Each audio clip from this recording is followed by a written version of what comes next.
Hey there, welcome to The Horrible Show, the editorial video game podcast from HorribleNight.com. It is Tuesday, February 12th. We're coming at you live on Twitch TV/Horrible Night. I'm your host, Justin Lacey. Joining me this evening in studio, Josh Lee. It's good to be back. It's excellent to be back. I don't know what to do when we don't stream live every week. I missed this so much the last 14 days. These awkward intros. Mm-hmm. That's my favorite part too. Yeah.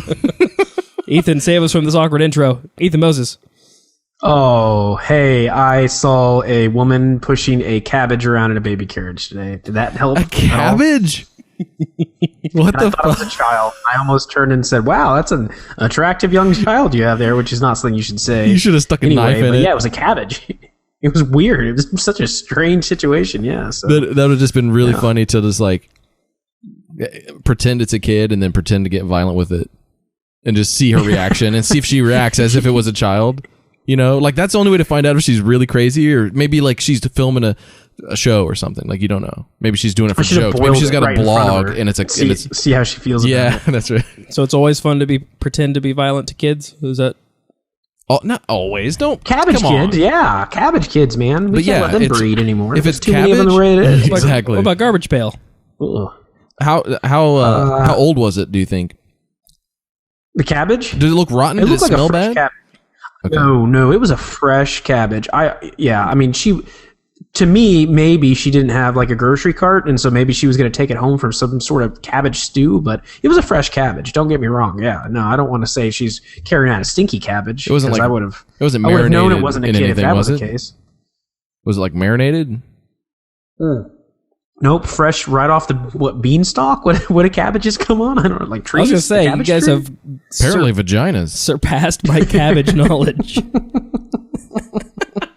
There was no cabbage knowledge. Is I want that to be your new catchphrase, Josh. Just any time that the conversation kind of apparently vaginas, we could have some sort of sound effect play. So it wasn't glistening in the sunlight from the birthing sauce or anything. So right. Apparently, So she got it from the market. Unfortunately, we're gonna kick off the show. That means she's crazy. Yeah. She wouldn't have been the other way. I don't know. I don't know how to save us. But hopefully, game industry shout-outs will help. You better hurry. Because I got another one. You better hurry. Ethan Moses, what's your game industry shout-out?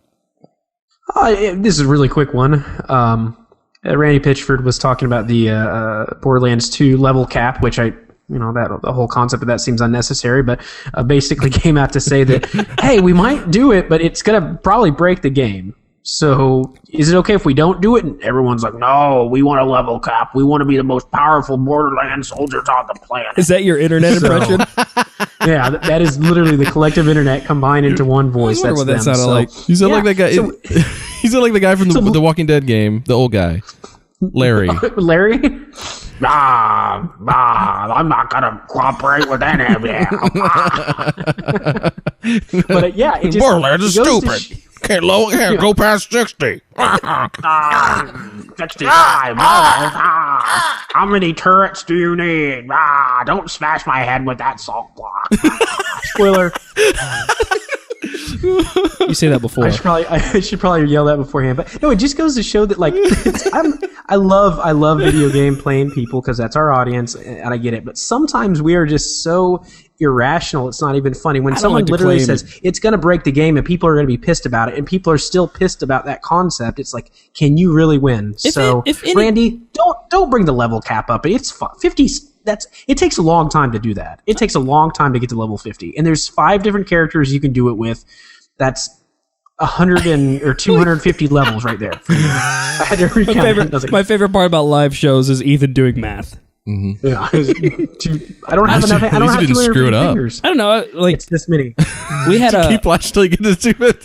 We had an article on the site a while back, a couple weeks ago, about New Game Plus, and I kind of decided that I'm a fan of like, let me try to break your game after I've beat it. Like give me a mode where like take the level cap away, and if like the experience just starts to break down, don't worry about designing around me. I'm just give us the debug menu is really what you're saying. Yeah. When you beat the game, you get the debug menu. Like, you have enacted IDDQD and IDKFA. You can just spawn enemies, spawn anything. Why not? Make yourself invincible, infinite levels. You just want to be God, don't you? You just want to be God. You want to clone humans. You want to decide who wins and who loses. What else do you want? Robots? I want to be able to clip through walls and have unlimited ammo. Oh, sounds awful. You got to buy that now, dude. Dude, you're DLC. 90. Debug menu DLC. Free. It's DLC. Yeah. That's not a bad idea, right? Downloadable cheats. Yeah, it is. Why?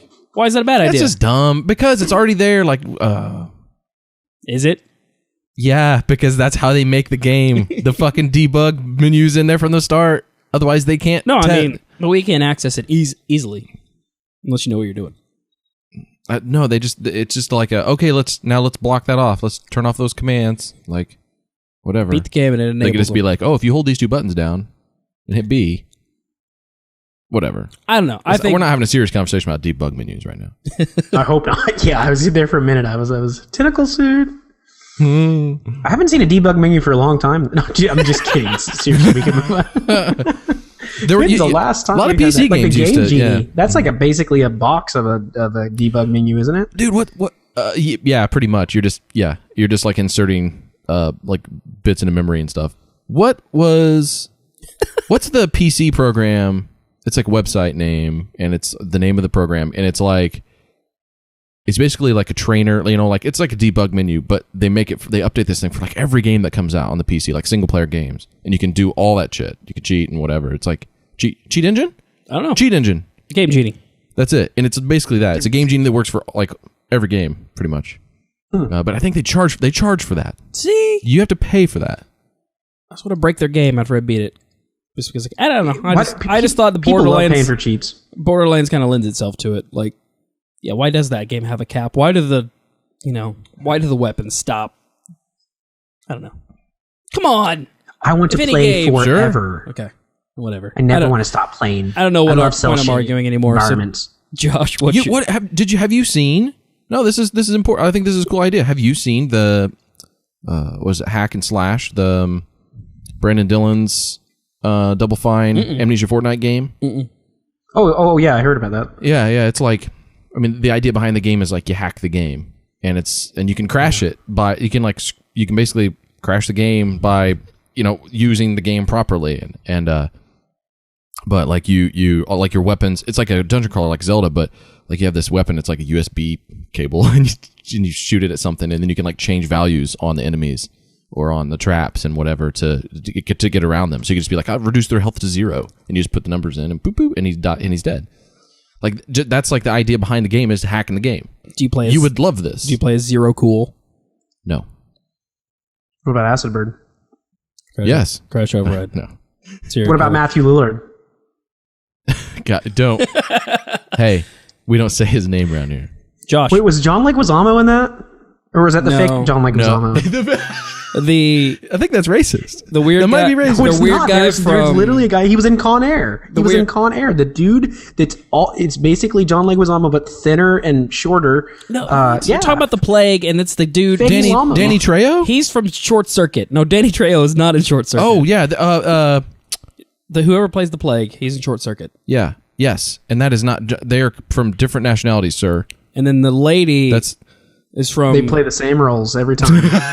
The lady is from that Sean Connery movie where they discover the cure for cancer in the rainforest that I forget the name of. Oh yeah, So that was there Dr. Quinn, right? No, what was that movie? Oh well, Dr. Quinn, Medicine Woman. Josh, you have a shout out. Who was that hunky man in that? Remember that dude? Yeah, he was hunky. Treat Williams. Man.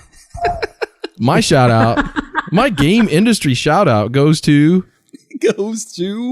Ryan Langley of Gamasutra. Congratulations. Numbers. Woo. Wait a minute. Let me clean my glasses off for this. Here come those figures you love, Ethan. Ooh, boy. So the title of this article is Xbox Live Arcade by the Numbers, an extensive look back at 2012. Please read all of it. This is in like that sensual Keep voice. and really slow and stoic. This is one of those times where you start to question all the times that you bitched about pages having or articles having multiple pages, like being broken up. Because in this one, man, you fucking scroll all day. It's like 10 pages of shit. Is this why you're bringing this up? Because it scrolls so well?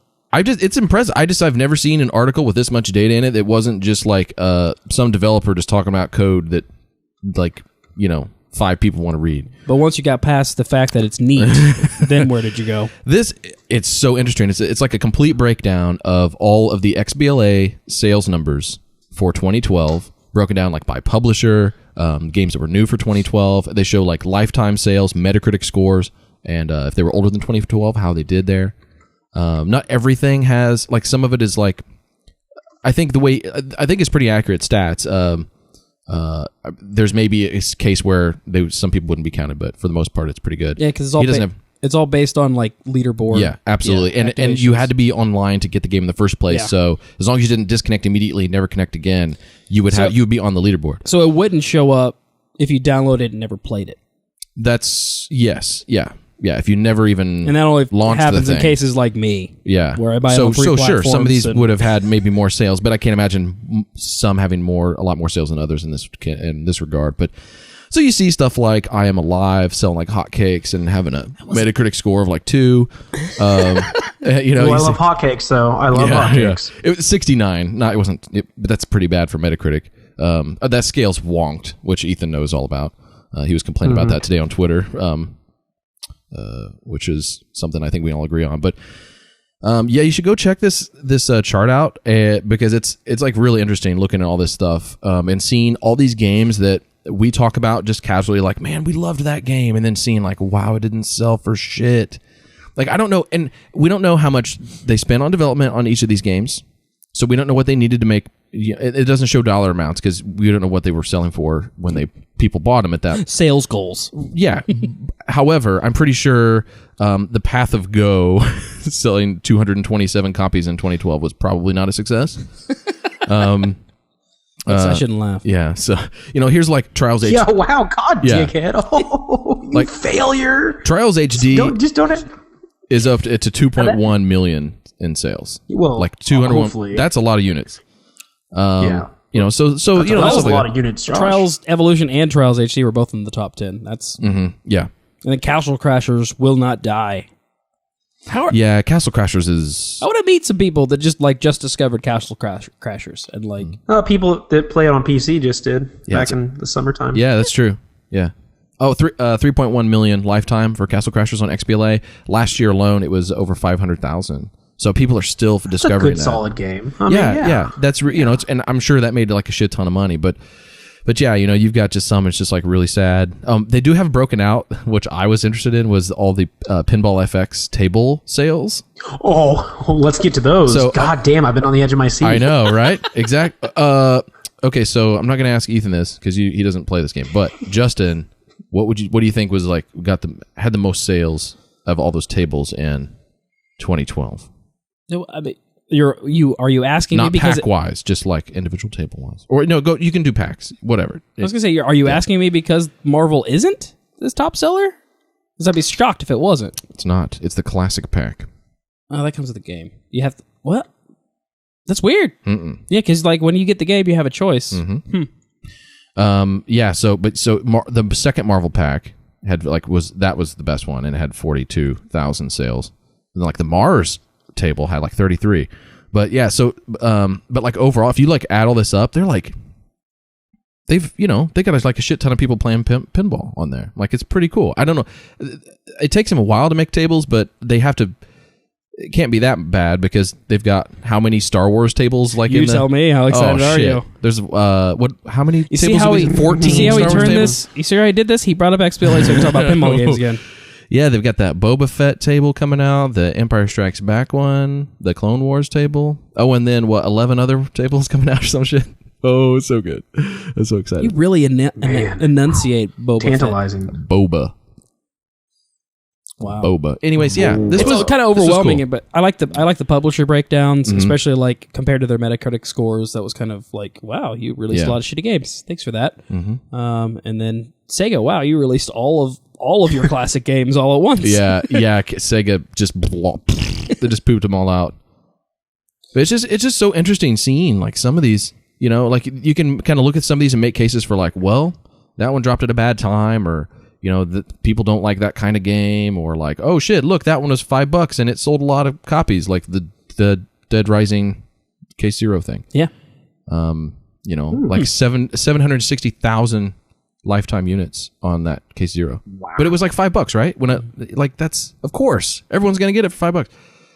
I just feel like maybe some people learned some things from pricing and whatnot. So Cool. Neat. My shout out goes to JJ Abrams and Gabe Newell for.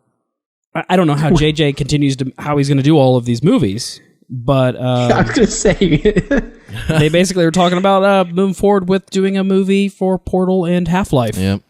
And yeah, he's just kind of tugging at the penises of all the nerds out there, isn't he? He's just giving everyone blue balls.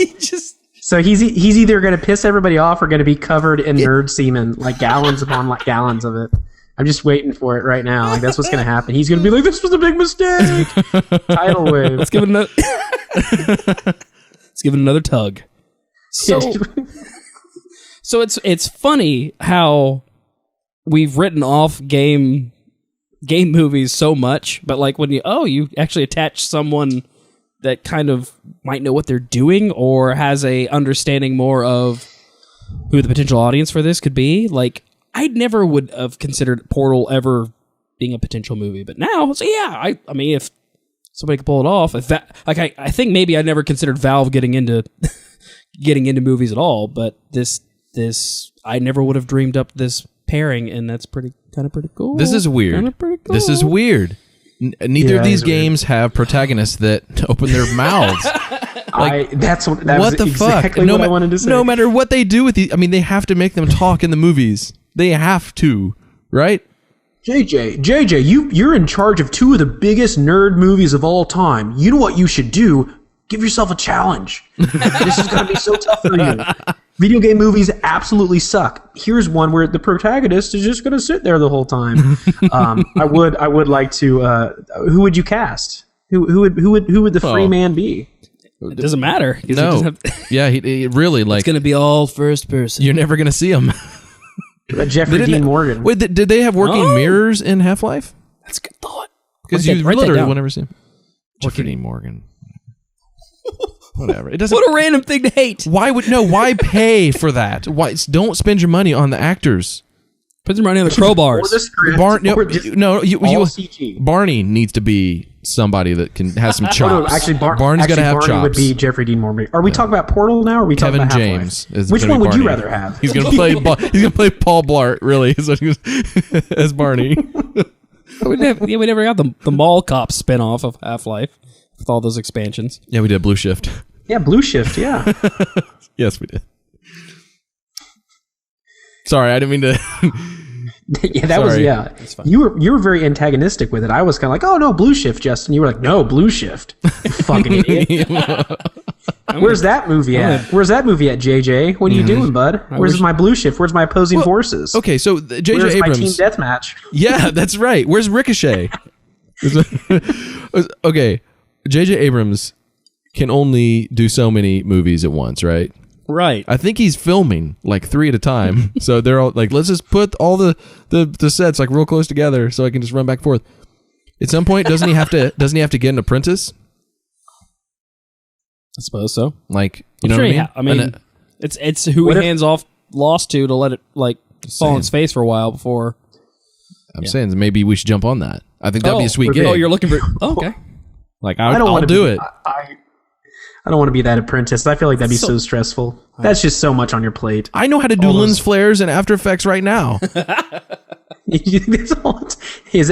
is all it takes at this point. Right. Do you think maybe it's just a gigantic crossover? Half-Life, Star Wars, Star Trek. He's just going to combine it into one movie. He's like, shit, I really bit off way more than I could chew. I've got an idea. This will be great. Everyone's going to love this. He's going to talk about Blue Shift. Talk to Joss Whedon about incorporating Avengers and Firefly into it. Yeah. So let's just throw them all in there. Why not? It's really just going to turn into fanfic. There's going to be a lot of posing and side boob.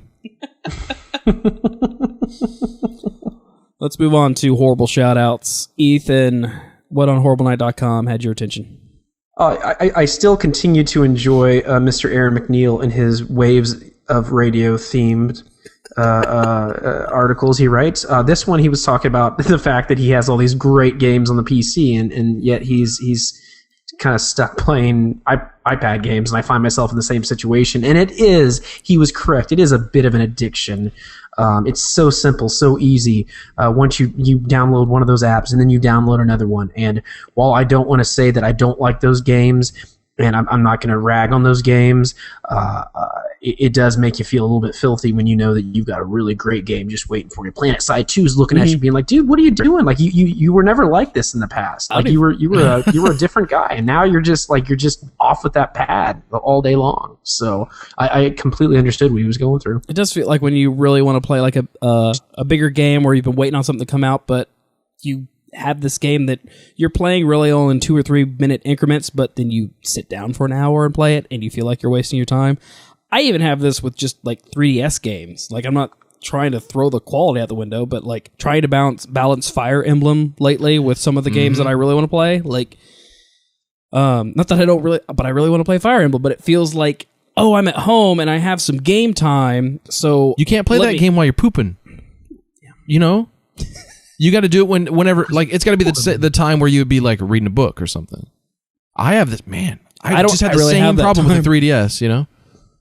It's like, the other day, I'm like, well, I got 15 minutes, and I'm going, oh shit, all my game. I should probably invest the time in the pinball. That's why in the platform I've spent thousands of dollars on at this point. Yeah, but that's a time commitment, and even though sometimes you're gonna say, play the 2 or 3 minute game for an hour, and you could have just played whatever for an hour. Like, how many rounds of Super Hexagon is too many? Yeah, that's true. But it's about like the choice. Like, you have no control. If once you launch, you're not gonna sit down and like fire up Ni no Kuni and then play, I'm like, I'm like, what you're in for. And like, there's no choice. There's no bailing out. There's no like, if you're like, I think I want to play games, I'm not sure. Yeah, you're gonna go for the quick hits. Yeah, it's tricky. I don't know how you do it, Ethan. No, I don't either. It's tough. Every day is so difficult for Pinball. me. My life is hell. You got to get the pinball game. Really? The game. The pinball. What's your horrible shout out? So I was gonna do this Nintendo thing, but really, Ethan made a video, and I once I saw it was not on your list, I had to put this in. Substitute. In case you guys didn't see on the site or on our YouTube channel, so Ethan was tasked with a Dragonborn DLC review, right? Skyrim DLC review. Yeah. And that's how it works. And so he took this assignment and he really did something with it that I've never seen anyone do, which is not do it.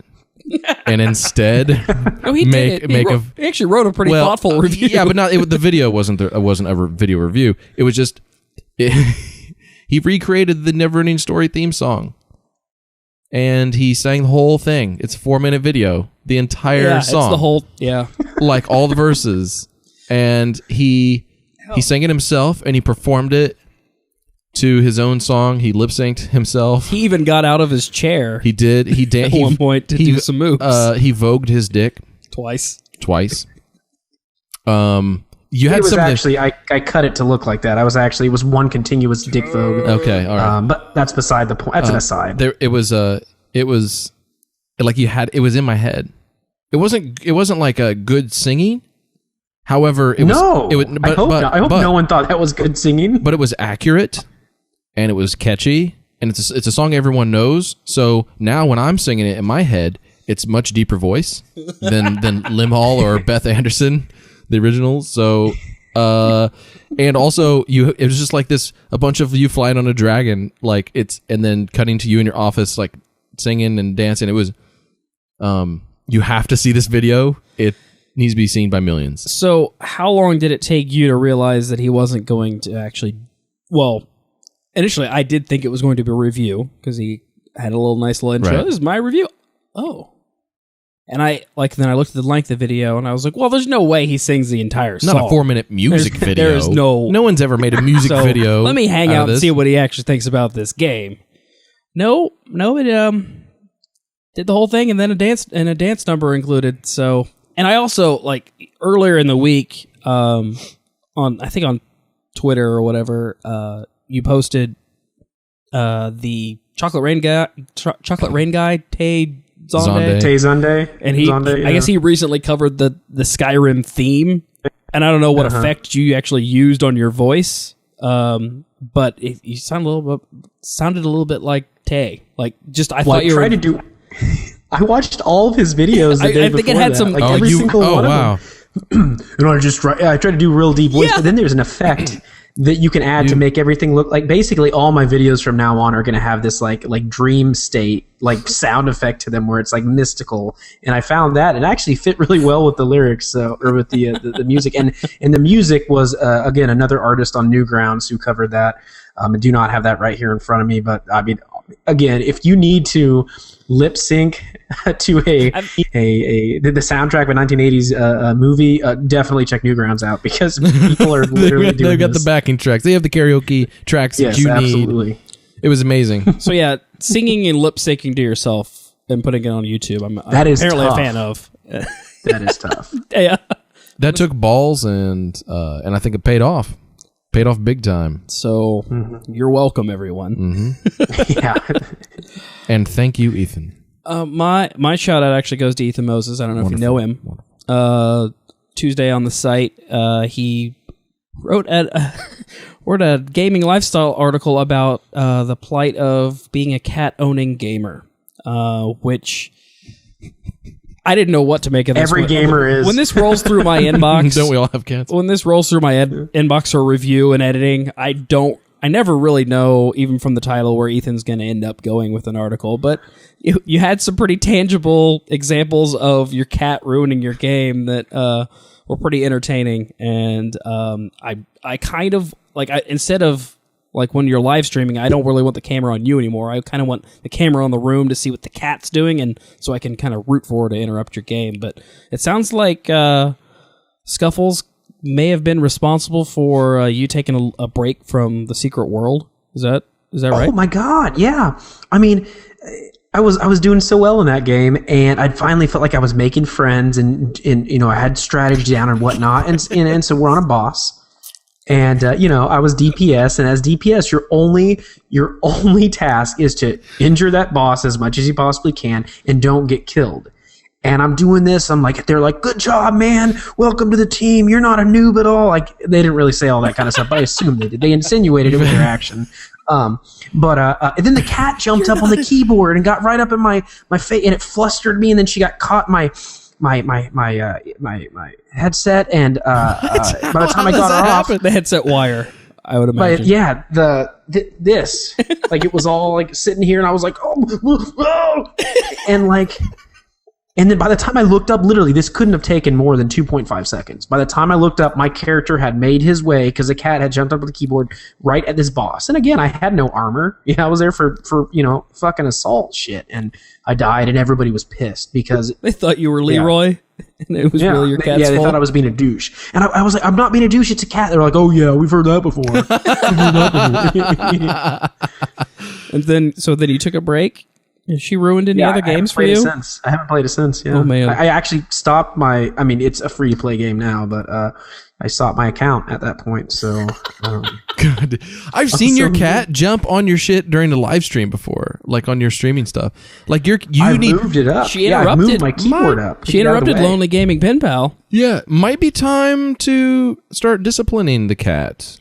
Maybe I spank it on its little tiny cat butt, and it just doesn't. It doesn't affect you don't hit it. your It's cat a stone cold machine. You need to read some books. You need to watch some shows. There's experts. There's people that know a lot more about cats than us that can help you with these problems you're having. Don't you just blow in its nose? Don't you put your mouth over its nozzle and you just go? Poof, poof. No, I think that's sharks. I think you make ape sounds actually, and then you flex. You flex your chest out and your arms. Either way, you need to document your disciplining. At the bottom of a pan with a spoon. Yeah, that too. Yeah, yes. It actually does work. It actually does work really well. Put on some records that it doesn't like. Right, I don't know. I'm gonna be careful though. She's got really loose stool as of late, so I don't want her to poop all over the place too. So there's a happy medium between discipline. No, I'm serious. A happy medium between discipline and then having my whole workstation just covered in. Remind me never to give Ethan 2 shout outs in a row, because it opens us up for the opportunity for him to talk about his cat's stool. So cat shit's nasty. It'll ruin VHS tapes. I know this firsthand. Remember the Star Wars tape story? Remember that? I'll let you imagine. We're here to talk about some bad video games, guys, because sometimes you can't help it. You end up with one in your collection, and what are you going to do about it? Brink. Happens. You play it, you write a review for your friend, and he wraps you into doing podcasts every week. That's what happens when you play bad video games. Sometimes the best thing that ever happened to you. That's a really good review, too, for such a poo-poo game. It was wordy. So, yeah, let's kick this off with some of the bad games that you admit that you've actually loved over the years, and let's see where we end up. Ethan, looks like you have a personal favorite of ours on the site to kick us off. We lose Ethan? No, he's me? Oh, did you say me? Oh, I didn't realize you said me. I was just sat here with this look on my face like, He said Ethan, not beefing. Like what? I thought you said I thought you were talking to Beethan, the newest member of our show, who no one can see. He's off camera. This is a tough one for me because, everyone else thought it was a bad game. I actually really, really enjoyed it. But Resident Evil Operation Raccoon City, just got panned universally. I think I probably gave it the highest review score of anybody on the planet. Just because I felt okay. Like I could look past a lot of the technical glitches because I just love the multiplayer aspect of like the three-way battle. You're fighting these people, but then suddenly zombies and everything else. Yeah, what a great concept. Mm-hmm. Like well, really. It was. And there was a few patches that actually were the game was updated and some of those things were fixed later on in my review. Kind of hit around that time. It was a couple days later, but still, again, not the perfect game. But that game kind of it bummed me out because one, I knew I couldn't convince you guys to play it, and I wanted to play it co-op with people that I knew. That's how a lot of people end up with bad games. Is because somebody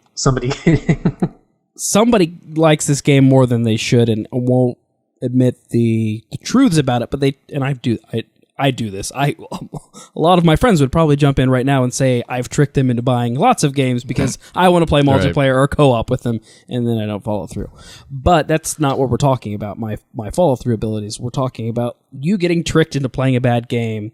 We're kind of always harping on don't waste your time playing bad games, but sometimes you have to. And no matter how hard you tried, Ethan, I don't think you convinced any of us to give Operation Raccoon City. Okay, but now hold up. I got to say something about this situation here because when that game came out and all the reviews came out, and I went, you know what? Like hundreds of professional reviewers can't be wrong.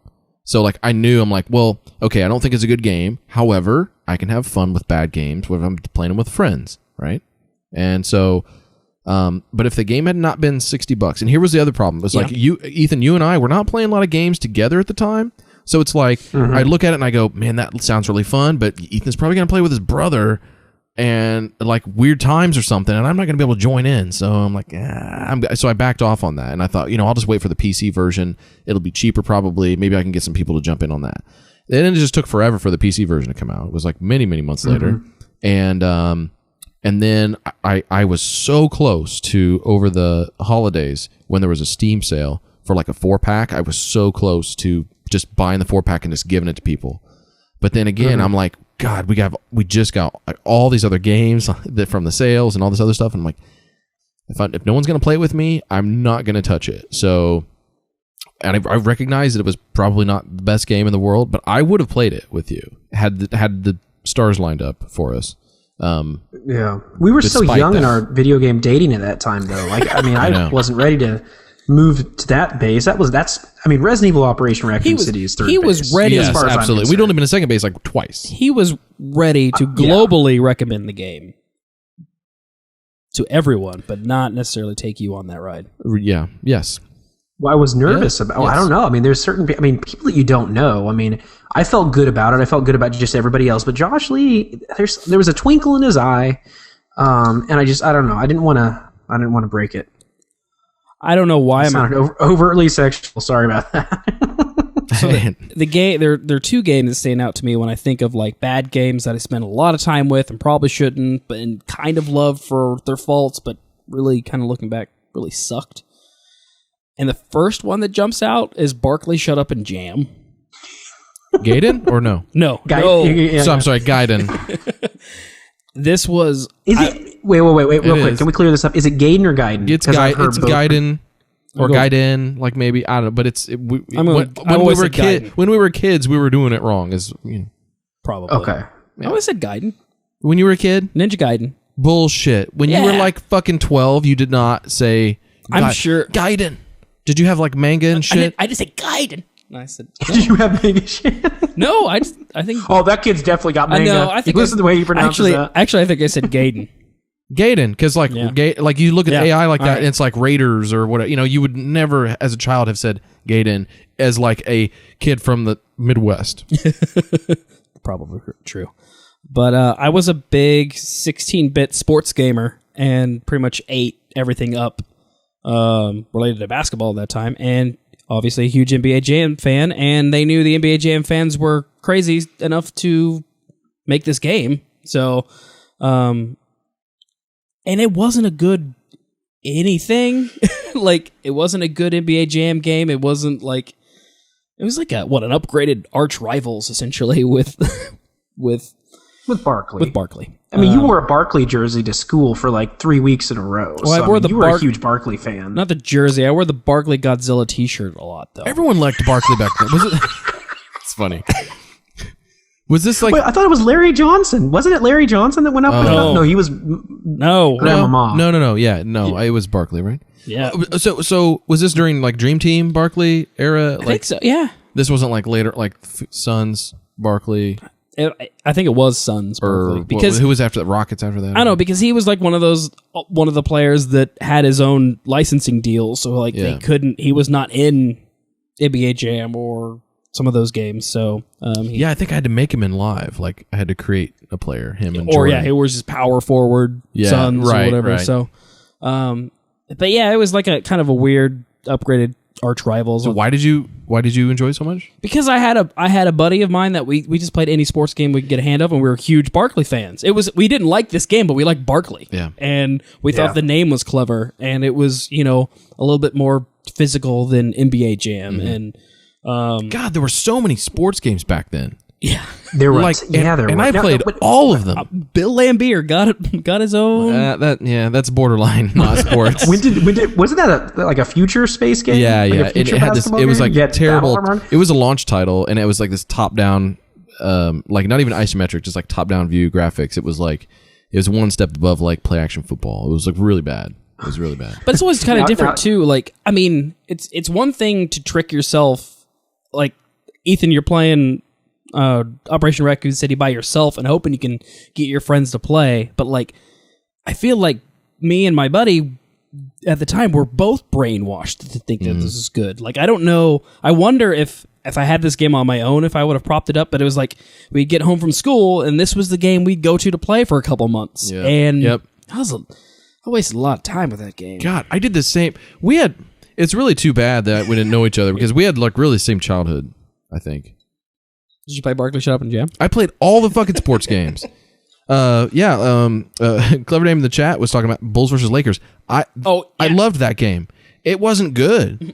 Like especially when the live games came out, you're like, oh man, Bulls versus Lakers is bad. Yeah. You know?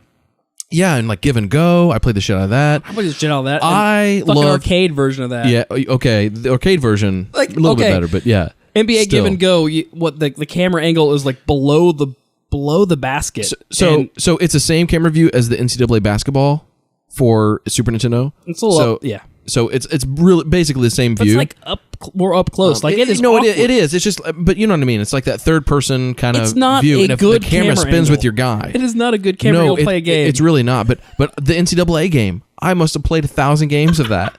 Like I played, like my dad and I played. We just played so much of that, and it was not a good game. It was not good basketball, but I loved it because it's like it's what you had, you know. So, but when you're a kid, you just do not. You don't look at that and be like, oh, that. I mean, sometimes be like, that game sucks, but you there were kids who were saying that about like Zelda and Metroid and stuff. I feel like Well, what kid? Kids where I grew up. No. If I saw "Shut Up" on the front of anything when I was a kid, because I love The Simpsons and Bart Simpson was such a bad role model for me, I would buy it. Like "Shut Up and Jam," yeah, that's edgy. Yeah. That's in your face, dude. We're not only just playing basketball. Speaking of which, we're gonna play it regardless of what you think all about the it. Simpsons games for the Super Nintendo.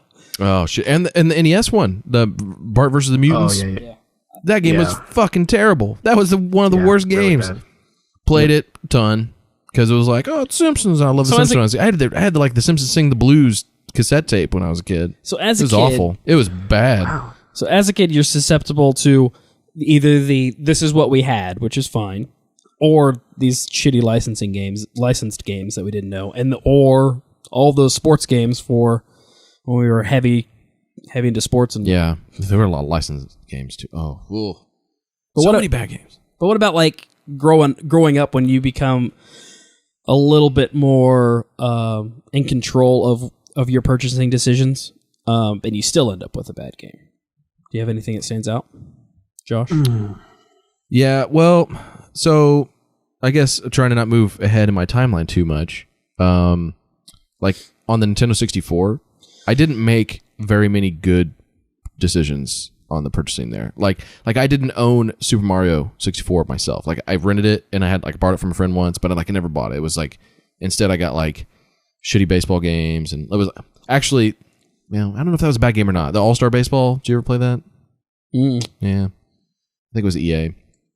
Oh no, it was Acclaim's sports. Acclaim, they were big into sports then.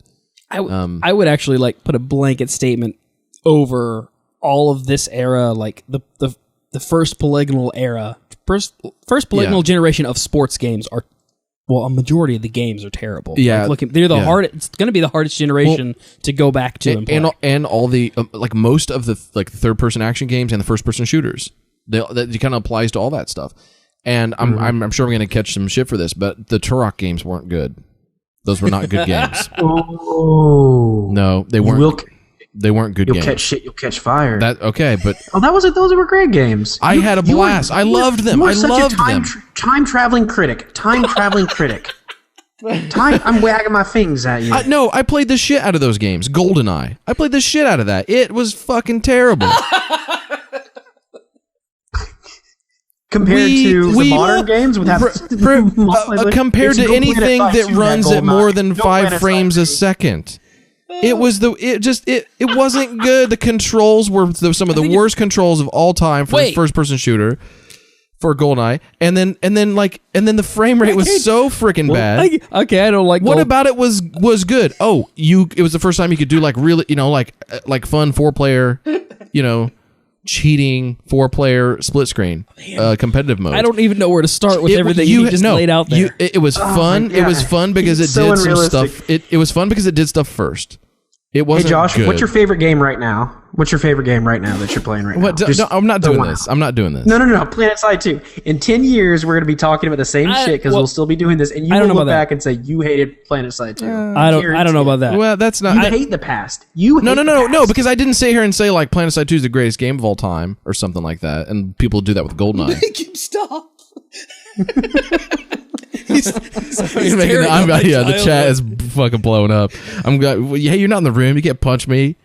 You can send me. You can send me hate mail. Josh at horriblenight.com. Let's try to reel this back. Like you threw a lot out there. Let's talk about I don't think the Nintendo 64 had any good games. Shut up. Now I know you're lying. But I will say Blast Core was pretty good. All right, fine. You can have that one. Whoa. That was Pokemon Snap? Are you fucking kidding me? Don't make me snap. I'll snap on you. Taking pictures of the Pokemon. Not even doing anything with them.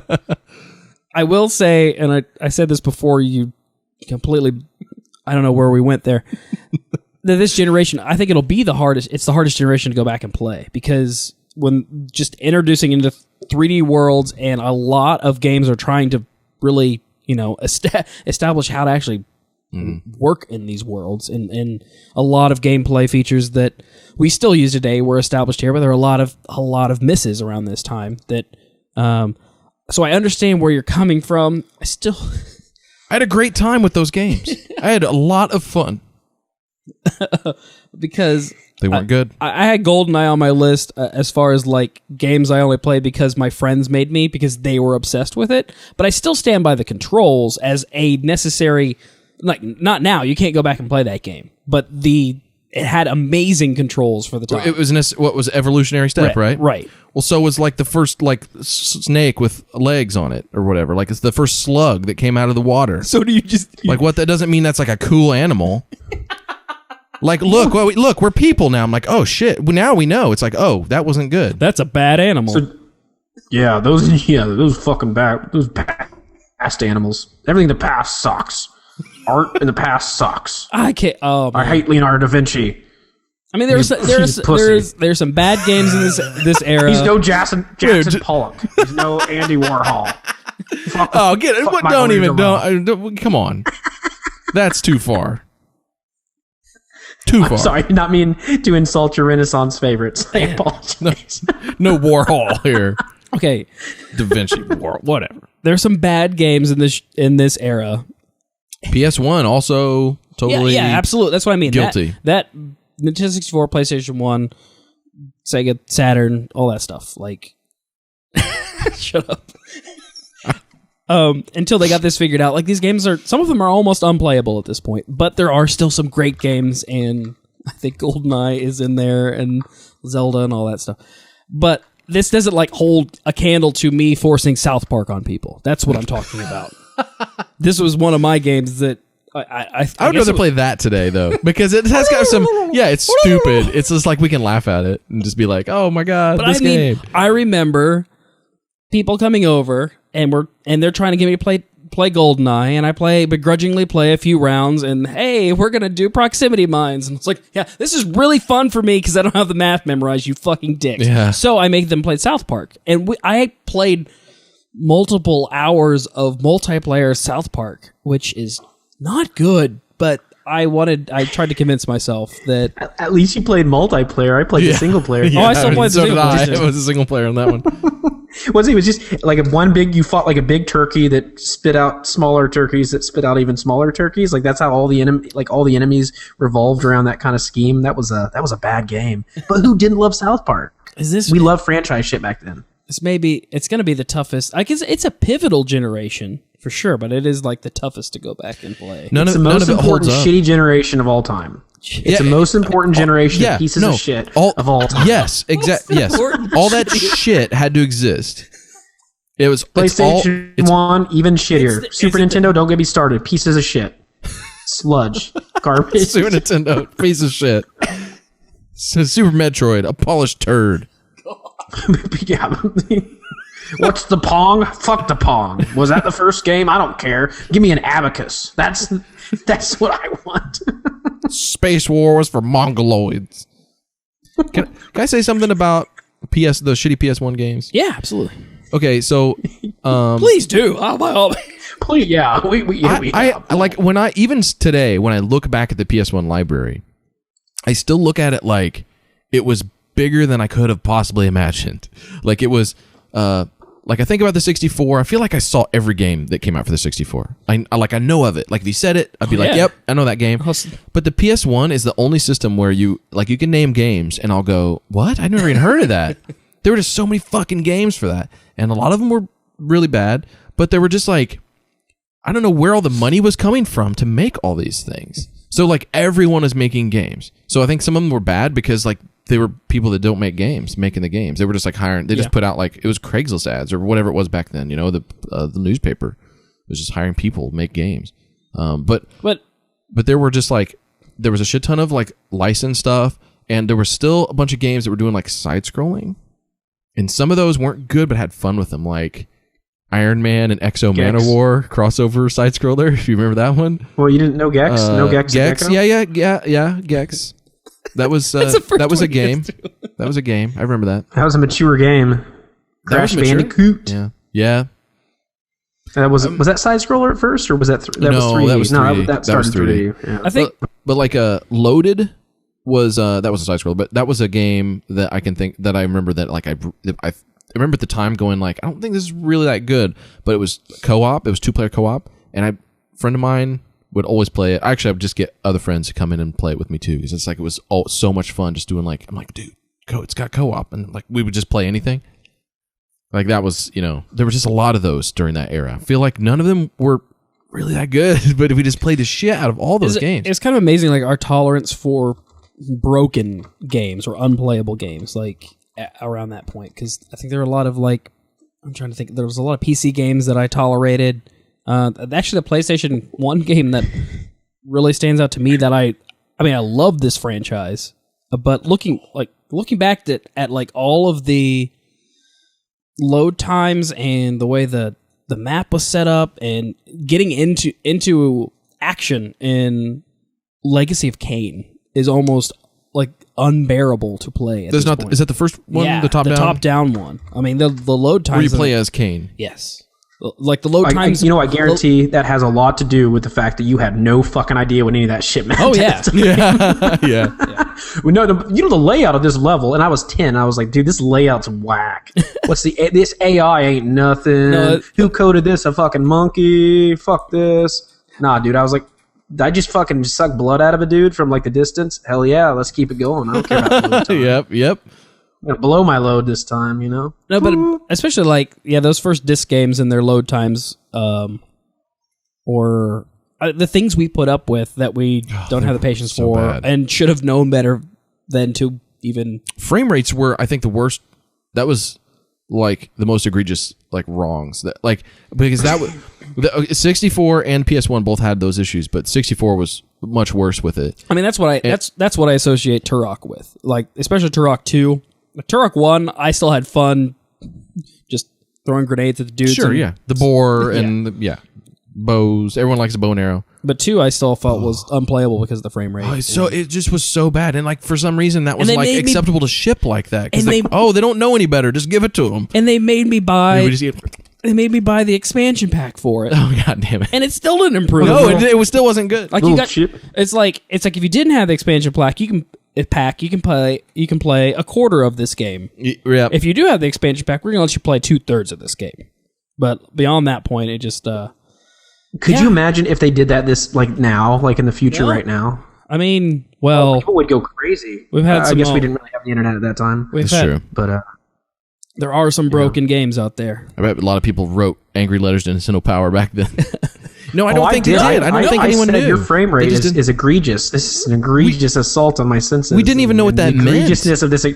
I still don't know what it means. So there. So there was we did experience slowdown in games like in our shooter like shmups and stuff like that had like a lot of slowdown. I think like Life Force and Gradius, those kinds of R-Type, those were they had like their slowdown, but like a lot of times that helped.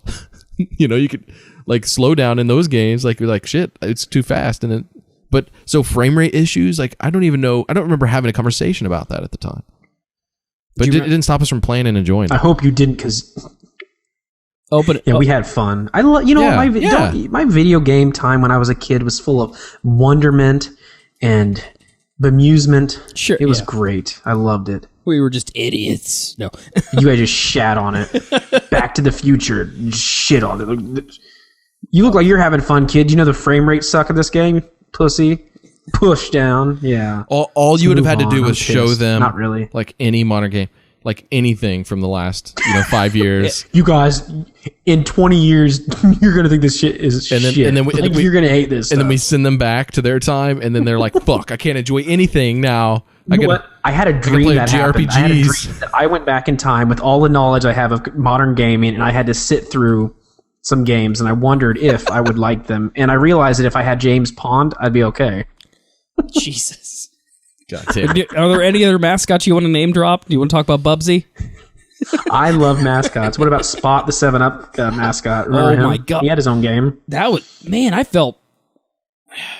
played that a lot on the Game Boy. Like I felt, and I kind of knew that, like, this game is repetitive. But my parents bought me this game. I feel like I should play it. That was before I got the gusto to tell them to just exchange it. That wasn't the Spot game that everyone always talks about with fond memories, right? Is that Super Nintendo? The NES or NES. the console version was pretty. The Game Boy. Yeah, was terrible. but like people always like, oh, Spot was good. Yeah. Like it was surprisingly good. Like it was a side scrolling. I wonder platformer. like if it just was supposed to suck and it was okay. Like I wonder if that legacy has just grown. And, oh, that's a pretty awesome game. You wouldn't expect it. It's like, no, it's just okay. But not surprisingly good, but surprisingly crisp. I want some good news, okay. Josh. Yeah. I want some good news as far as like games you actually love that you admit were bad. But I want what? Okay, well, sure. aside from blanket statements of a generation of games that we should throw away completely. Okay, how about here's one on the PC. Joint Operations. This is Novalogic, the Delta Force guys. Okay. They were the first guys to do games with voxels, I think. Okay. If you remember that. First person shooter. It was like military kind of game. This was probably 2001 or 2. And it had co-op. It had like 8-player co-op.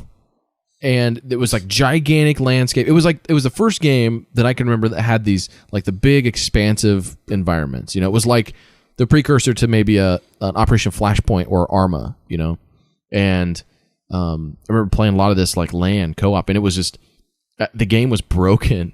Like the AI would see you through hills and trees and buildings and everything else. It was just so jank. It was so bad, and which made it hard. And just like lots of like weird, like, you know, bad guys would just warp around and stuff, and you'd shoot stuff and nothing would happen. And it just in general, like really just broken, like bad quality game. But I fucking loved it. It was so like we had so much fun just you know, coordinating these missions. You had multiple objectives, and we'd like you know, you had that like travel time between, you know, like, well, we got to go from here. Like you would only have that in maybe like a simulation, like the games I mentioned, or like even an MMO kind of game, some Planet Side or something. And I just remember like a lot of times just like doing stupid shit with Jeeps and ATVs. No shit. Wow, yeah, that's a shock. It had trucks. Now, like we put a guy on, like the physics were terrible. Like you would stand on the roof or like lay down prone on like the roof of a Jeep, or on the hood, and you could drive and ramp and whatever, and the guy would never move. So you could just get your knife out and you could ram into people and stab them. You just like joust. It was really like just like stupid. You know, it was like so stupid. But we played that so much. We did so many missions. And like everyone loved it. It was broken and it sucked, but it was just and they made like an expansion for it. That was back when they did like a boxed expansion. But then they never got a sequel. I think they ended up doing like another Delta Force game, which I bought, and it was really bad, and I didn't love it.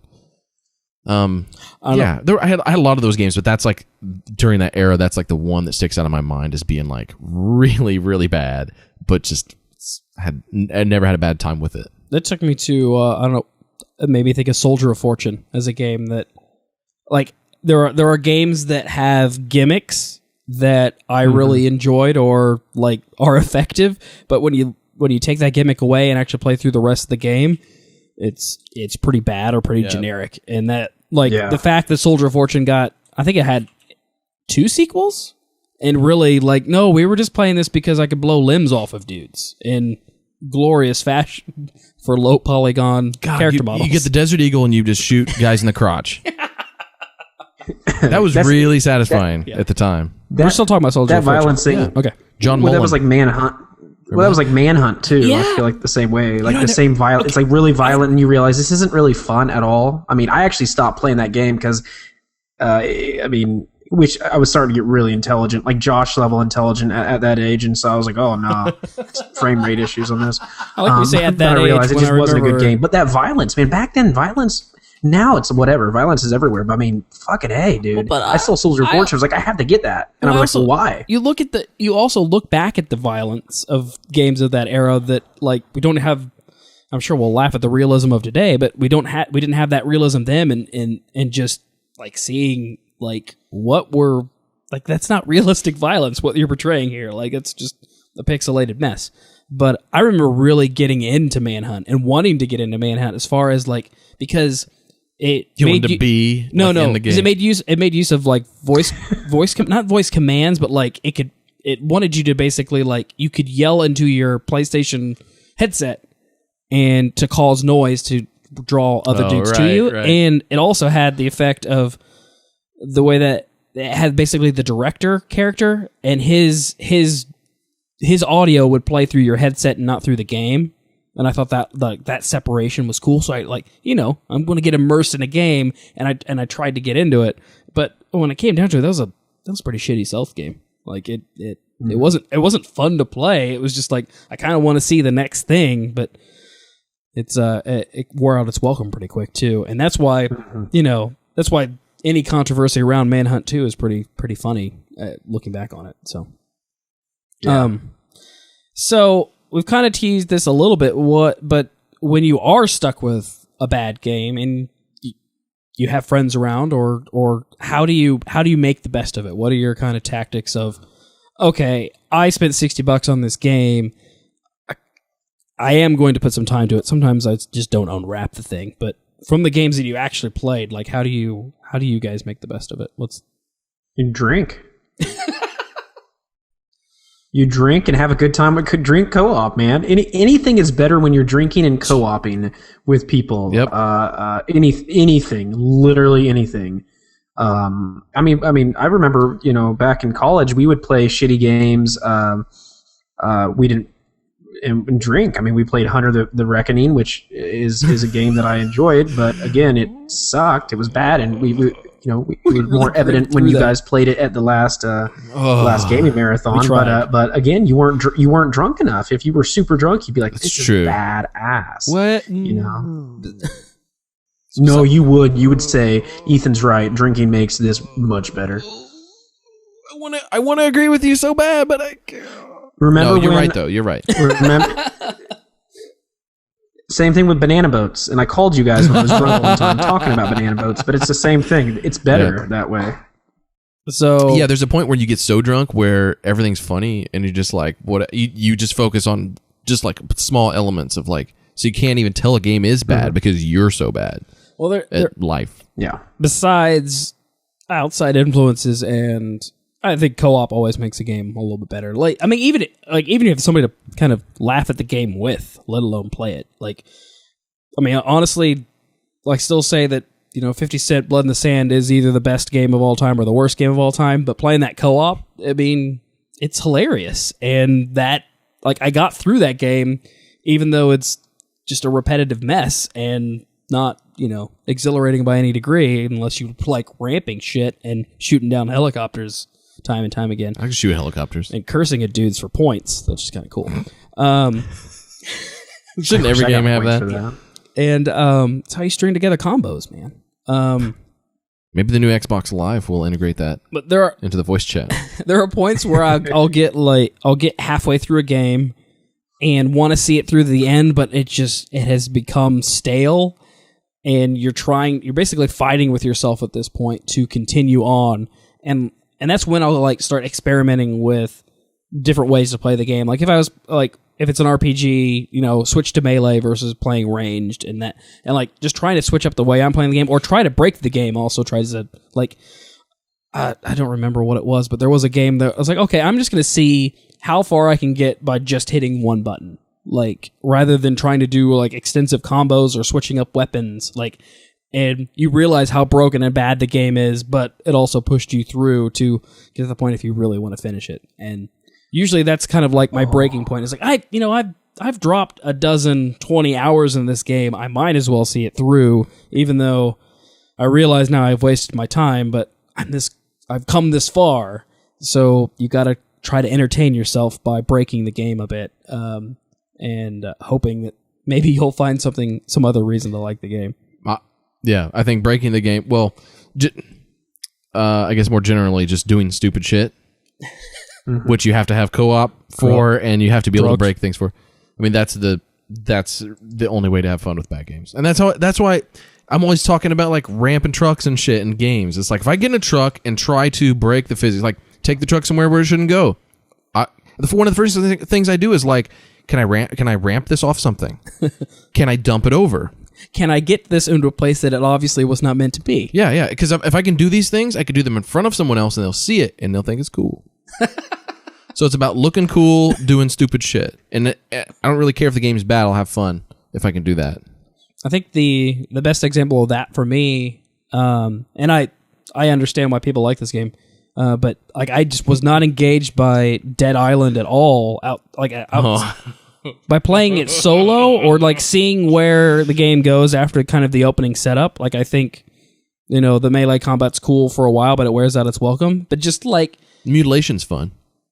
And I don't know, like there are games that we enjoy to just fuck around in, like Saints Row, but there was something different about just there wasn't really a fuck around game, right? There's a lot more rules to the world of Dead Island, but it was fun to just try to break it because you knew it didn't really want, it was fighting you along the way. Versus Saints Row just says like, here's your fucking sandbox. Yes, absolutely. Yes, that's the thing. It's like ramping a truck in Saints Row is somehow not as fun as doing it in Dead Island. Because you're not supposed to do it in Dead Island. Yeah, because breaking the rules is still fun. When we were playing in the marathon, it was all about getting our trucks stuck on things and getting them unstuck. We fucking did that for like 2 hours, and I'm sure no one on the stream enjoyed it. And I also recommend being up for about 30 hours and then doing this. That also makes it fun. I was playing it single player. I was trying to beat the game at that point by myself, and I heard you guys laughing and having a good time, and I'm like slowly moving through a jungle, like being really cautious. You guys are idiots. I kind of felt like that after a while. It was fun. Oh my god, we just like every time. Like I haven't done it too much with you guys, I don't think, but some of my other friends, some of which will after the show, I'm sure we'll do some live streaming with. Every time we get into a game that has the ability to do something stupid, we automatically find it and do it, and we do it repeatedly. Like you cannot help it. It's like even like Planet Side. We mentioned that. It just popped in my head.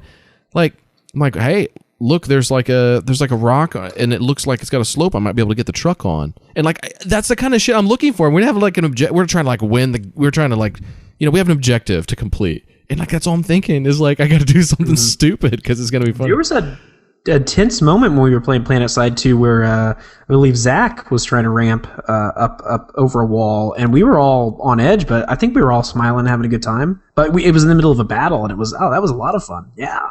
Ramping. You love trucks. You love ramps. Fuck yeah, ramping. Absolutely. And you know what? There are times when it's not appropriate to do, but at the end of the day, I still appreciate it. I'm like, you know what? That was the right choice. It got us all killed, and the truck blew up, and we lost 30 minutes of progress. However, it was the right choice. At that point, you need to write like an etiquette to like ramping trucks. Like, when is it okay? When is it not okay? When should you do something different? Like a Gilfis and what was that? What was that? Highlight magazines. Those two, the Gilfis and whatever. Yep. If you could do that, we'd have a Highlight magazine reference. Do we have? Oh, were you? You were thinking? Yeah. I have a list of things that I hope show up on the show. Yeah, and we've checked that. That was on there. You get that? Check that one off. Yeah. What about games that were too bad to continue? I've talked about pushing through, but like maybe even more recent games or. I'm gonna have to. Can I just jump real quick all over Dungeons? Oh my god! Holy shit! Anybody else play that game? Bad? No, that bad, huh?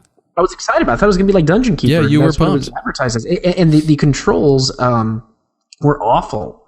The pace was bad. It was confusing interface. It was just awful. And that was really disappointed. But even more recently, Serious Sam 3. Did anybody else? Oh, fuck. Yeah, that's a perfect example. Awful. Oh, man. The graphics were pretty good, and it had the same, like, the basic core design was the same as the other games, which we liked, which, by the way, I don't know if those were good games, but loved them. And fucking Serious Sam 3, I played like 3 levels, and they were painful. Yeah. I wasn't enjoying it the whole time. They're like, start you out in a helicopter and there's soldiers, and I'm like, from that moment, they just screwed up. Like there was like a scene where you were like walking through like a really dark basement, and it was just so fucking annoying. I was like, dude, this is not. Where's all the random crazy shit happening? Yeah, I want that back. And they have the random crazy shit. They're like, let's put all this other stuff on top of that. I feel like I should have known. It's not good. I should have known better with how weird that intro was. Like how long it took to get a gun and just like shoot dudes. Oh, it was awful. It was like you're getting shot at, run down these. It was like, you were like, oh, you're in like Fallujah or some shit. Like, well, this is not what I want. This is not fun. This is like, it's supposed to be like intense, and it kind of was, but that's not what I went in for. Ooh. You know what Serious Sam needs is political overtones. Insert that in there real quick. Let's make this. Yeah, let's make exactly. What was the clever name of the chat says? Serious Sam 3 gets wacky later. Well, that's unfortunate because I will never ever play it to get to that point because the beginning sucked so hard. That's that hump, man. If you've got that hump, there's some games have that hump, and I think that the game that I actually got over that hump was Rage. Rage had kind of a hump, but not that bad. But Serious Sam had a bad hump because that game, you go into it, you're like, give me a gun, let me shoot the hell out of things. Don't pace me out. No pace, just everything coming at me. Breakneck speed. Didn't happen at all. One of the games that broke me this generation was Dante's Inferno. Oh yeah. I mean, it became so derivative from all the other games that I already loved, but was starting to kind of tire of, and it just never like as. It was also one of those games that suffered from. You could tell all the design and polish went into the first third of the game to just like get you hooked to playing, and like the payoffs, the later levels or like the middle third of the game is just monotonous as hell, and you're supposedly you're getting deeper into hell. It's supposed to get cooler and creepier and more brutal, and there was that the pregnant thing that was had the creepy baby things coming out. That was kind of neat. Yeah, I was kind of done. I think I was done after that point. Honestly, like it's I liked the setup and I liked some of the stuff they did, but it was just the basic. The platforming was bad, real bad. There were some really annoying enemies in that game. It got really dull just fighting. Like fighting wasn't exciting. Like at the very beginning, it was like, oh, this is kind of neat, and then you were like, oh, but I'm doing this again. Honestly, I hate getting mad at that game because it's like it tried. Like they did a new IP and stuff. And it's like, they tried, and then fuck. It sucked. And there are points too where I was like, maybe the problem's me. I hate that moment when you're like you're playing a bad game, you start questioning yourself. Maybe I like a lot of games like this. Maybe my tastes are just changing. But then you play a game that actually renews that genre, and you're like, no, the game was the problem. Yeah. And I'm glad I've had that moment since playing it, because I got really frustrated with God of War 3, which is not a bad game, but I just got tired of it. And then I played Dante's Inferno. I was just like, what the fuck am I doing with my time? But recently I've at least had that genre renewed with Bayonetta and the new Devil May Cry. So it's not me, it's you, which is I'm glad I can stand on that. But, or if it makes you feel good. That would be the most horrible way to break up with somebody, but very honest. It's the best way to break up with games. Like you don't want to be you being jaded the problem, and because that's just silly. You're supposed to go on message boards and bitch with other people about it. That's how I'm supposed to do it. Yeah, okay. It's just one big group therapy session. What if I made like hilarious video reviews with like is that an effective way to vent my frustration? Yeah, it sure is. What stood out to you when we say games are too bad to continue? Man, it's not a lot. Brink is the last one. Okay. That's one where I played it. I was like, well, I got to play it far enough to review it, and I played it. But I didn't touch it once after that. Not one time, and not even when other people were asking me to play with them. Ethan, do you have a game that stands out that you wrote a review for that you wouldn't have finished otherwise? I'm just curious. Probably Captain America. It wasn't a bad game. Like, wasn't awful game, but it was just so generic. Yeah. Definitely that one. Other than I can't think of another one that was. There was another one like that. You know what? I've got a game that's both. It was too bad to continue and really bad, but I liked it, and it has nothing to do with co-op. Okay. Superman Returns for the 360. Is that no? I'm thinking the 64 one is the completely out of that one's really really bad. No, you just like Superman though. I do like Superman a lot, and there are no good Superman games. There's zero, and so this game was based on the movie that everyone hated, and it was bad. I recognize that, but I kind of liked it because it was more Superman. But the game had some of the best flight, like Superman-like flight in a game like ever. So it was really fun to fly around, and he'd like break the sound barrier and shit. It was pretty cool, and just like you could fly way up in the sky and then come down, fly between the buildings, and the flying part was fun. But everything else about the game just was terrible. So I would be like, I'd just fire it up and be like, oh man, let's fly around, be Superman, and then I would think like, man, the flying is so much fun, and I would like, let's do a mission or something, let's save someone, and then I would just quit. every time I had to do anything because it was so dumb. It was so bad. I would fail, and it was my fault. And I was like, this is terrible design. But for some reason, I went back to it probably a dozen times, just flying. And that probably sounds weird, but it's just like, it had so, I'm like, God, they got this one thing that is so important. They got it just about perfect. And then all the rest of it was so fucking terrible. Superman returns. Return to the garbage bin. It's a shame. Is that where you got it from? The garbage bin? Is that where you got your game? Say return. You returned it back? I probably should have kept this in there. Probably, yeah. Yes. Yeah. No. I had another one in my head, and I just lost it. What about games you absolutely loved at the time, and you haven't gone back to confirm this, but you're kind of worried that they're bad now? Like, or do you want us to confirm whether or not a game is? You and I were having this conversation about something recently. Oh, there's a game we don't want to play. What games do you not want to play? Oh. Can I say it? Yeah. Eternal Darkness. Eternal Darkness. Yeah, we were all yeah. I guarantee you. At the time, that game is amazing. One of my favorite games of all time. But I guarantee you, like with going back to a Resident Evil game, enjoyed them. But I realized that the controls were really bad. It would be. I think that game would be really tough. Really, I remember the aiming system was a little bit peculiar. But man, I wish they remade that game though. You don't trust Silicon Knight's pedigree since? The Dennis Didact. Yeah. God damn it. I have nothing but the fondest of memories. Oh yeah. But we talked about playing it. Like we talked about doing like a thing. We just, sit down, maybe streaming, playing it, whatever. And then, so I went and I looked at a little bit of the game. Just a little bit. Watch someone else. Yeah, I haven't even glanced at it. And I just saw like a little bit of it in motion. And I went, oh, as it like, looking at it from afar is one thing. Going back there, it didn't look good. It didn't look fun. It looked cheesy. Like all the things, like the reason that all those, the psychological, weird effects worked is because you got, kind of immersed in the game. And I just don't think we'll be able to do that now.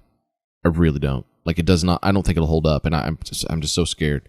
So I'm just not going to play it. I'm going to keep it where it is right now, or have already ruined it. I'm scared. I might have already screwed this up. You hadn't talked me into it. Like I still was amped to play that game. Huh? Yeah. I wonder. I guess I don't revere this game, but I wonder how the original Metroid Prime holds up now. That I think about it, because it's kind of borderline. It's like that GameCube, the GameCube era, that PS2 era. Like we said, we kind of threw out the PS1 era as complete shit. But that there are still some growing pains for the PS2 GameCube era that I'm kind of curious if I would have the patience for that. If you played it on the Wii, I love it for being Prime novel. Trilogy version with the pointer controls, it makes my arms tired. Oh, might need to work out a little bit. Might help you out. Just saying, you shouldn't get tired playing video games. But maybe because I wonder if maybe the level design might get to you. Yeah, I had a lot of patience for it. Because you had to be really patient. You have to explore everything. Really patient, and it's much slower paced than a Metroid game normally is. Much slower. Oh, sorry. When we have topics like this, I have to give a shout out to Cubivore. Just because. Oh, goddamn. Because days of my life are gone to that game. And, okay, I fucking love Animal Crossing, but as a game, it's not really the best game. I just kind of do stuff, and it was cool that, hey man, especially the GameCube, that was GameCube. This game's playing while I'm not playing. It's cool. Hey, why don't you just set your system time ahead a little bit? It's not actually playing, but I get the system now. And now that mole's pissed off at me and he won't stop talking. You sound like a crazy person. Any games you're worried about, Ethan? You should have a lot. Just knowing you. Oh yeah, basically every game I played since childhood, I'm just so deathly afraid of because I know they're probably. That's the thing that comes with it. I almost feel like I think I learned my lesson with playing the Resident Evil remake. Even though I really, really enjoyed that game, playing that like long after it had kind of run its course and like after playing Resident Evil 4 and then going back to playing that, and just control scheme just alone was just enough to just be like, okay, it was a great memory. Let's just keep it like that. You know, it's like your first kiss. It's like, you know, you don't really remember what she looked like or what the situation was. For the most part, it probably sucked. And it was probably in a really weird place. It was probably in like a porta potty. You probably had your first kiss in a porta john with a very ugly lady or dude, whatever your preference. And just, you know, it's better if you think that it was in the middle of a field and it was raining and it was like, you know, Scarlett Johansson or someone along those lines, you know. So, yeah, definitely, basically every game, you know, move on. Let's move it on. Let's move it on forward. What about to end this on a happier note? A game that you were worried might suck that you actually found yourself going back and enjoying. King's Quest. Oh, really? Absolutely. Did you play that recently? The King's Quest 1? Not the remake thing. About a year ago, I played. Oh, it was the graphical remakes, but I mean the base, but not the actual King's Quest 4. But I played Does King's Quest have a theme song worth singing? Does it have lyrics and shit? Because I don't know. No, it doesn't have lyrics. They couldn't do that back then. But King's Quest 6, actually, I did play that about 2 years ago, and it was not bad. It's not bad. I think all those point-and-click adventure games hold up pretty well. Yeah, absolutely. They are what they are. Yeah, Yeah. It's just. So would you say it's graphics or mechanics that get in the way? I mean, I almost think it's graphics you can put past because we've got retro graphics now, but mechanics can fuck things up. Not to get all elitist about our generation, but I feel like our generation has a tolerance for graphic styles that we grew up with more so than.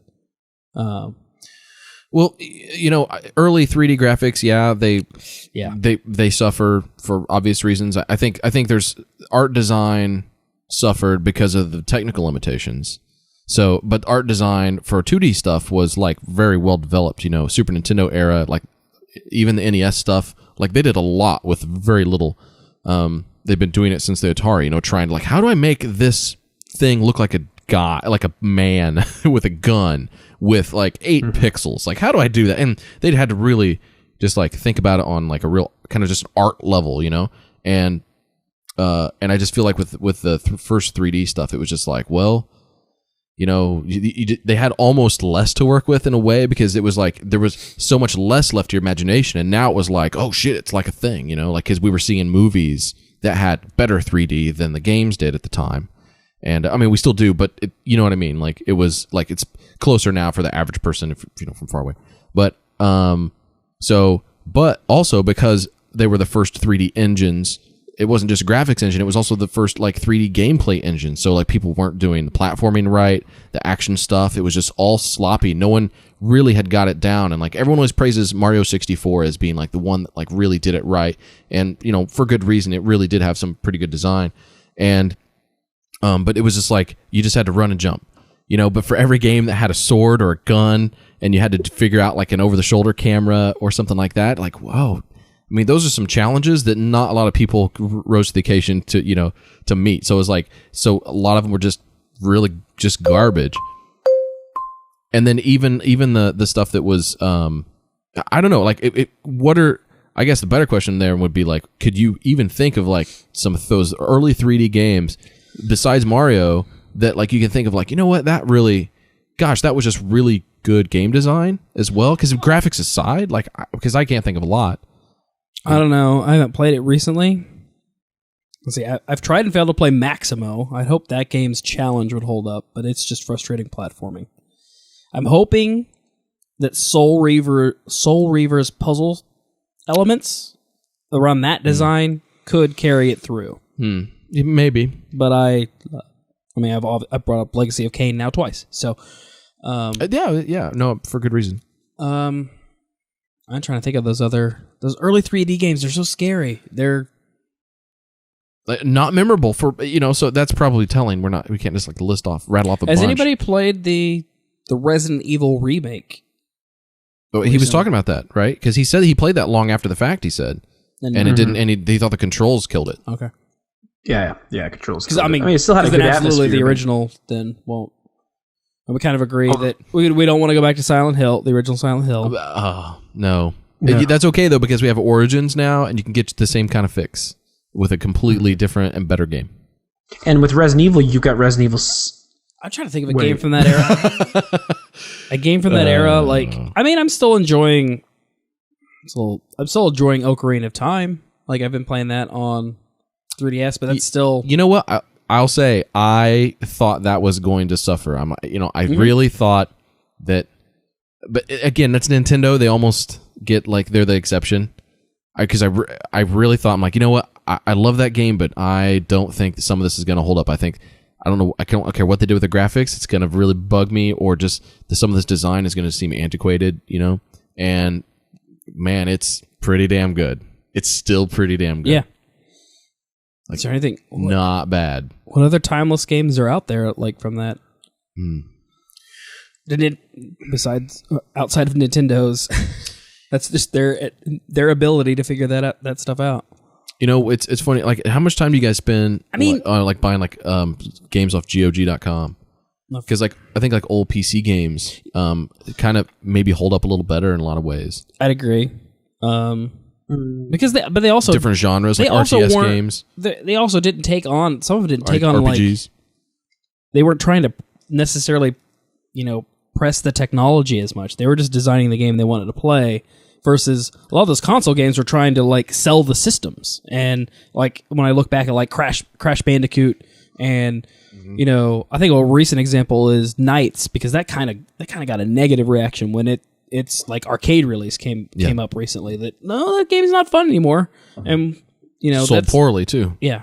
And so it's tough to find something outside that Nintendo library that really jumps out. I mean, you got the rare stuff. So, I mean, Banjo, Kazooie, and Jet Force Gemini. I was always a huge fan. That's one that I was kind of curious about, because it was pretty simple, solid shooter mechanics. I wanted to make that again because it had some really cool ideas, but I doubt that one holds up. I played somewhat recently. I played a bunch of side-scrolling shooters for like the Super Nintendo era, and I thought those held up actually really well.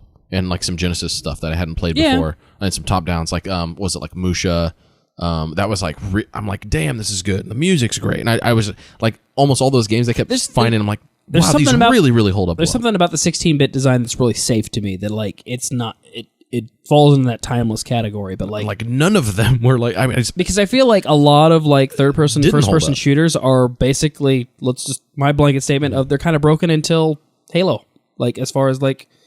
Halo figured that out for the consoles. Like I would agree that there's things going on in the PC that they're outside of my equation here. But like, so it's so easy to dismiss so many action games. But they're like, if there's any adventure games in that PS1, PS2 era that, I mean, you couldn't go back and play original Tomb Raiders because they're gonna have like those same frame rate issues that we were talking about, and just maybe a little bit boring. But. I don't know. I just really I think that it's kind of unfortunate, because it's not like something where time is going to help those. It's just going to get worse. So all those games, and I will say, have you guys been on PSN recently and seen like how many PlayStation 1 games they actually have up there? No. Like there's a lot. I was really surprised. I was just on there about a week ago, and I'm like, holy shit, look at all these games. And a lot of games I really liked, and then games I never played and stuff. But like, I think those games are just going to get lost. Like, it's NES and Super Nintendo games. Everyone has the full collection on a computer somewhere, like for emulator, for an emulation, thing. So like that's something that they're never going to get lost. Nintendo has done a little bit of curation of like some of their like. I don't think they have a goal of like, let's just preserve the best games. I think it's more of like, hey, what can we sell and what do we have a license to do, whatever. But I think that at some point there, we're going to look back and say, anybody can just go and play any of the 8 and 16-bit stuff and the 32-bit stuff. It's just going to be lost. You're not even going to be able to play. I mean, there are, you can emulate that stuff now, but most people that I know don't even know where to get that, or it's wouldn't know how to work it, the emulators and all that stuff. It's not like that easy. You can't do it on your Android phone like you can a Super Nintendo, emulator. So I think those are just gonna get lost, and I'm kind of okay with it. Obviously, it's been bury that shit. I'll never see it again. No, it is sad. It's sad. There's a lot of what you did when you were 15. Nothing. I'm kidding. I didn't play video games. we don't talk about that time. No, really though, it's that is too bad though, because there's going to be like a lot of those games that we really liked that we're not going to be able to play. So to bring it back to current gen before we take this show home, like, what do you think? What's your kind of thought process before, like, how soon are you judging games to be completely broken? Because it's one thing, like I said, when we didn't have the resources and you kind of played what you had, and then we were, but right now we don't like wasting our time with bad games, but and we have ways of making the best of them. But like, I don't know, I'm not passing judgment yet on Dead Space 3, but that crossed my mind when I was playing this game because I'm so afraid for it to turn into something that I don't want it to be. And I've actually kind of enjoyed. I don't enjoy the first hour sucks.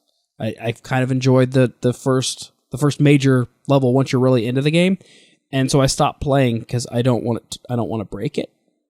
But so I haven't given up on that yet. But bad games aren't as bad as they used to be, right? Because even Dead Space has a bunch of redeeming qualities. It looks gorgeous. Mm-hmm. It's got the shooting mechanics are really well done, right? I mean, they're good enough if you like the Dead Space stuff. And it's got some scary moments, and it's got co-op. It's like it's got a bunch of things in the plus column.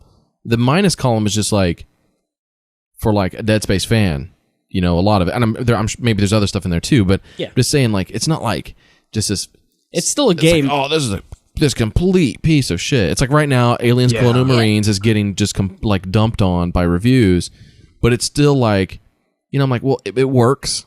And there's maybe some enjoyment there. If you're like a fan of Aliens, you're going to get into the atmosphere maybe or whatever. And I'm saying, like, but it's not the same. Yeah, because it's like a complete piece of shit that doesn't work, or it's just like zero redeeming quality. I ragged on Assassin's Creed 3 a lot at the end of the year, and it's hard to rag on a game with that much content and like that many interesting systems, but at the same time, I just end up not having fun by the end. Mm-hmm. So that was a bad game to me. But you're right. Like if that's my new definition of a bad broken game compared to, some of the shit that we put up with, especially as the industry was going through its growing pains and learning how to transition. We definitely don't have it too bad off, and plus there's always more games to play. But and expectations are completely. I mean, look at all the different games we get to play now versus then. I mean, all that we have access to. There's no. I mean, my patience for a bad game or a broken game or a game that's unsatisfying is pretty low because, I mean, you can just move on. Like, it's no longer like, oh, I got this game and I need to play through it because it's all I have. I mean, there's so much stuff out there. So, I mean, my big thing is not necessarily the broken aspect of it, because I think a broken game, you can get enjoyment out of a broken game. You could look at, Fallout New Vegas or even, an Elder Scrolls Skyrim, and there's some buggy, broken aspects of it. The game's not broken itself, but that could ruin some people's experience. But to me, a broken game is a game that the experience, there's no fun at all. You're playing it, and when you play the game for even a half an hour and you ask yourself, why am I playing this? That to me is a like bad the Superman game. 64 or ET or some shit, or it's like, it's a complete piece of shit. You can't get past the first level or whatever. Recently, I played a game that I thought looked good. It was kind of a run and gun shooter, a twin stick shooter called Primal Fear. And I mean, again, like I like those type of games, and I was playing this game. I was just like, this just isn't like, I don't know why I'm here. Like, what am I doing with this game? I have more than enough games to occupy my time. I need to move on. And I mean, that's just kind of how it is. And so it may be a little bit harsher now too, though, but I think that like I'm okay with, like a few years back, like saying Assassin's Creed 3 wasn't a good game, people would be like, oh, that's blasphemy. But I mean, now the games have to step up. Like there's no more excuse for coming up with bad mechanics, or anything like that. I mean, the game has to entertain people because there's too much competition now. And if you don't think that, then you probably shouldn't be publishing it. It's also kind of funny, like when you can see when games half-ass certain things, they stand out a lot more. Yeah. And I don't know, we have a lot more resources now to inform our purchasing decisions, so we're not stumbling into those surprises. I feel like, when you're just going off the back of the box, it's a lot more risk than... Yeah. Well, sometimes it's different for us, though, because we'll buy something first so we can play it and tell everyone else how it is. Yeah. Like Orion Dino Beatdown was one of those games for me. That game was really bad and broken and unplayable.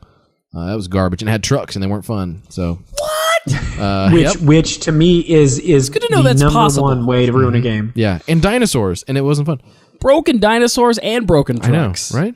That's the thing. It's almost like with those, you have to be able to make a good game.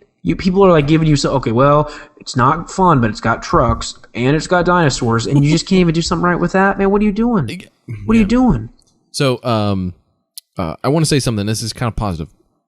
So I've known a bunch of kids, middle school age, that and in late grade school, that I've talked to about games from my job and stuff, and they have, a lot of them have the same purchasing patterns or timelines as we did when we were kids. Mm-hmm.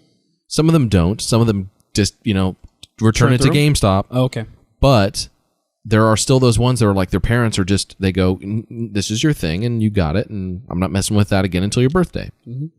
And they still look at those games the way we looked at our games. Okay.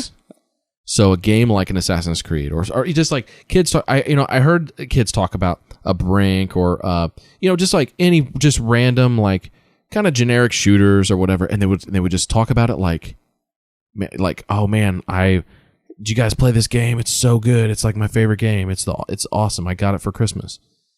And I'm sitting there thinking like, wow, that's that's how I was. Like, that's your game. That's the one you got and you enjoy it. And they can still enjoy those games. The games that we bitch about, that we're disappointed about, they're just soaking up for 100 hours and just loving.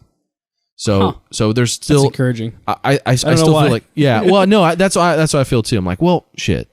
Okay, someone out there is getting enjoyment out of those games.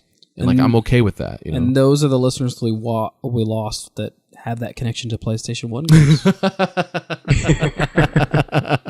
No, that's reassuring.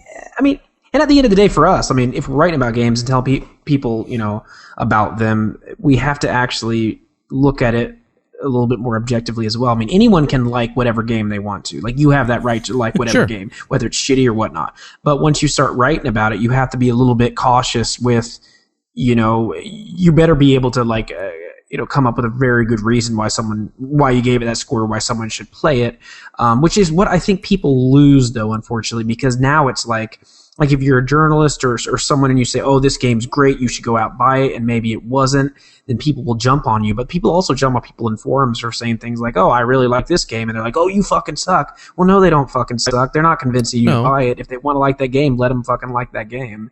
Which is what I don't have a whole lot of patience for as of late, because everyone's been talking about it for like the last year. I think like a lot of reviews have been coming under fire for being like the standout positive or negative review. It's like, I think that, you're saying two things. You're saying, this is my opinion, one, and then two is like the kind of almost factual breakdown of the game, like in all of its elements and its mechanics and all that stuff. And you go like, subjectively, like, this is a bad game, but I loved it, and that's okay. But like, but glossing over all the things that are broken about a game, that's dishonest. Yeah. And that's bullshit. I don't think people should do that. But they have a responsibility. Like, that there are bad games, and like, how do you know which ones are bad? And like, well, you go read reviews, and so there's certain places I wouldn't ever suggest someone go to because of that, because I don't think they're honest about stuff. But I don't think no one's getting bought. I don't think.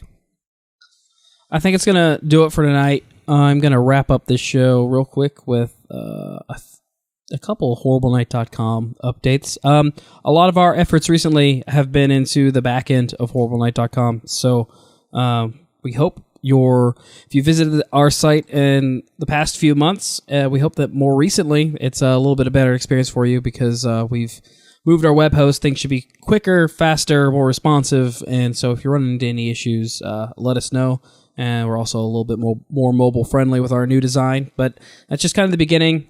We've got some bigger ideas for the site later in the year as far as the redesign goes. But a lot of our content focus lately has been on the video side of things. Ethan and I and a few of our writers are still churning out our editorials and reviews. But hopefully, we're getting our game plan together. We are getting our game plan together to get more live content to you and more video content on our YouTube page. So if you're listening to this podcast on iTunes, be sure to check us out. We do live podcasts every Tuesday night on Twitch TV/Horrible Night, and usually follow that up with live gaming. And then we've got a couple nights of the week that we're streaming multiple games throughout the week, and you'll see those highlights and some of our more produced videos show up on our YouTube channel at Horrible Night TV. So you'll start to see even more video content as this year gets rolling, and then